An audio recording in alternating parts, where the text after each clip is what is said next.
Hello everyone. In this video, I am going to talk about the hydrolysis reactions undergone by the cobalt amine complexes.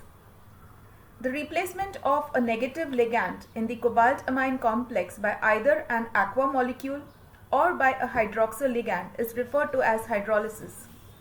If the product is an aqua complex, we call the reaction acid hydrolysis, and if the product is a hydroxyl complex, the reaction is referred to as base hydrolysis.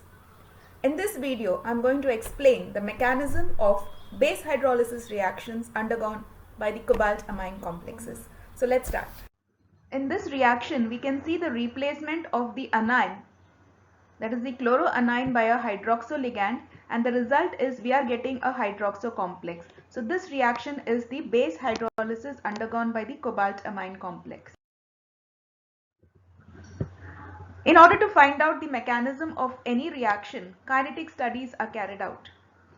The kinetic studies of this reaction indicates that the rate is dependent on the concentration of the original pentamine complex and the incoming hydroxyl group. Therefore, the mechanism appears to be SN2. SN2 mechanism is the displacement mechanism that involves the formation of 7-coordinate intermediate, but experimental evidence indicates that there is no formation of a 7-coordinate intermediate in this reaction. This is the first step in the mechanism proposed for the base hydrolysis. We can see the pentamine complex CONH3,4NH3Cl2+. I have written one amine group separately, and there is the incoming ligand, that is the OH group. In the first step, the hydroxyl ligand abstracts a proton from one of the amine groups. The result is the formation of an amido complex that has the group NH2, the amido group. The proton that has been removed from the original pentamine complex combines with the OH ligand to give water molecule. So there is a formation of the amido complex, which is also referred to as conjugate base of the pentamine complex. The reason: the pentamine complex is acting as a Bronsted acid because it is a proton donor. So the amido complex that is formed from this proton donor is capable of accepting a proton, and therefore it is the conjugate base of the original pentamine complex. This step is a fast step.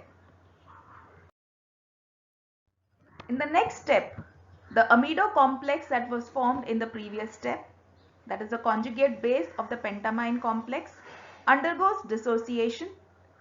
The leaving group is eliminated, that is the leaving group, the chloro group is eliminated, and a 5-coordinate intermediate is formed, CONH3,4NH2, which now has a charge of +2 because a negative chloro ligand has been eliminated from the conjugate base complex. This step is a slow step and the rate determining step. The product that is formed over here is a 5-coordinate intermediate. The slow step is involving dissociation mechanism. The third step, the 5-coordinate intermediate that was formed in the second step combines with the water molecule that was formed in the first step. Hydrogen ion from this water molecule combines with the amido group to again form a pentamine complex, and the new group, that is the OH group, is introduced in the 5-coordinate intermediate, and the result is an octahedral complex in which the hydroxyl group has been introduced in the pentamine complex. Let's understand the mechanism of the reaction. The rate determining step in this reaction is the second step. The second step involves the dissociation of the amido complex or the conjugate base complex of the pentamine complex. Rate determining step involves bond breaking, a dissociative mechanism. Dissociative mechanism is a SN1 mechanism, substitution nucleophilic unimolecular. But since the dissociation mechanism is involving the conjugate base of the first complex, that is the original pentamine complex, the mechanism here is referred to as substitution nucleophilic unimolecular conjugate base mechanism. Question arises, why does the reaction appears to be bimolecular?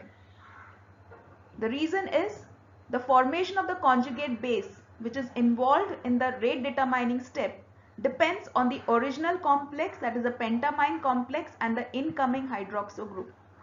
That is why, in spite of the mechanism, in spite of the fact that the rate determining step involves dissociative mechanism, the overall kinetic studies appears as if the rate is dependent on the concentration of the original complex and the hydroxyl group. The mechanism essentially is called SN1CB mechanism. I hope the mechanism of base hydrolysis is clear now. Thank you for watching the video. See you soon. Bye-bye.